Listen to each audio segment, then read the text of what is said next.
Évangile de Jésus-Christ selon saint Matthieu. En ce temps-là, Jésus, montant à Jérusalem, prit à part les 12 disciples, et en chemin il leur dit : Voici que nous montons à Jérusalem. Le Fils de l'homme sera livré aux grands prêtres et aux scribes. Ils le condamneront à mort et le livreront aux nations païennes pour qu'elles se moquent de lui, le flagellent et le crucifient. Le 3e jour, il ressuscitera. Alors, la mère des fils de Zébédée s'approcha de Jésus avec ses fils, Jacques et Jean, et elle se prosterna pour lui faire une demande. Jésus lui dit : Que veux-tu ? Elle répondit : Ordonne que mes 2 fils que voici siègent l'un à ta droite et l'autre à ta gauche, dans ton royaume. Jésus répondit : Vous ne savez pas ce que vous demandez. Pouvez-vous boire la coupe que je vais boire ? Ils lui disent : Nous le pouvons. Il leur dit : Ma coupe, vous la boirez. Quant à siéger à ma droite et à ma gauche, ce n'est pas à moi de l'accorder. Il y a ceux pour qui cela est préparé par mon Père. Les 10 autres qui avaient entendu s'indignèrent contre les 2 frères.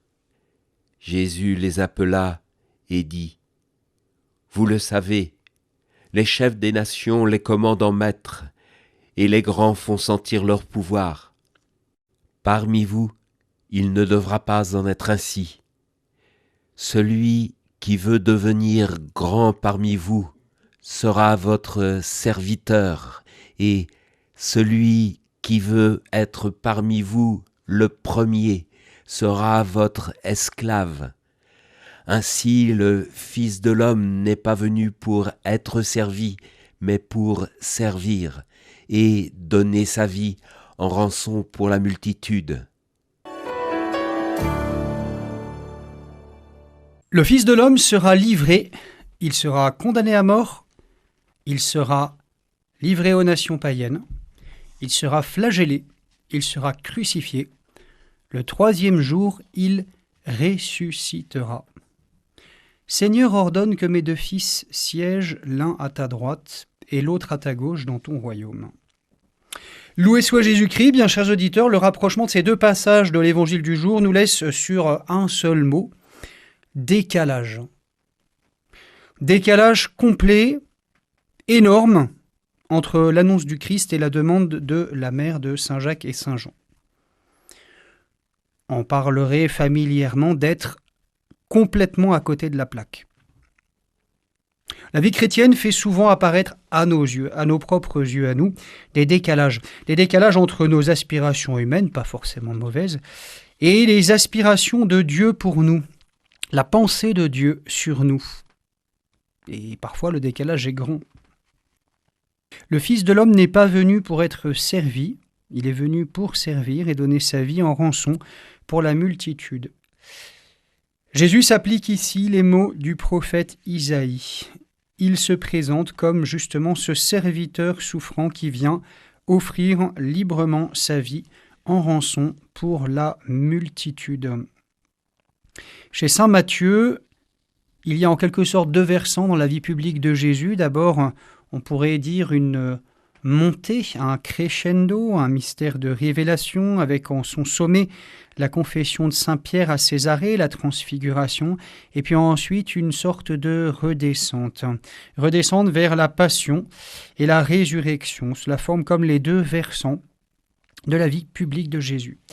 Mais au sommet même du Tabor, dans ce qu'on pourrait appeler les heures de gloire de son ministère public, Jésus sait déjà la 2e moitié, c'est déjà le 2e versant. Il va d'ailleurs le dire, le manifester, il préparait ses apôtres. Il sait qu'au bout, il y aura effectivement l'épreuve du service jusqu'au sacrifice. Il sait cela et cependant il le décide librement. Il affermit son visage pour prendre la route vers Jérusalem. Il reprend son chemin vers la ville où se fera son arrestation, sa trahison, son emprisonnement, son jugement injuste et sa condamnation à mort. C'est d'ailleurs une des clés du carême dans la tradition romaine, la montée de Jésus vers Jérusalem, vers la passion et la croix, vers la résurrection. Alors, bien justement, que cet exemple de Jésus, que ce rappel de ce qu'est l'esprit de service et de sacrifice à l'école de Jésus, soutiennent nos résolutions de ce temps de carême et soutiennent également l'esprit de charité qui doit les accompagner, en particulier envers notre premier prochain. C'est la grâce que je vous souhaite. Bon et saint carême. L'évangile du jour était commenté par le père Alexis Garnier, prêtre de la Fraternité Saint-Pierre et coopérateur à la paroisse Saint-Clément à Nantes.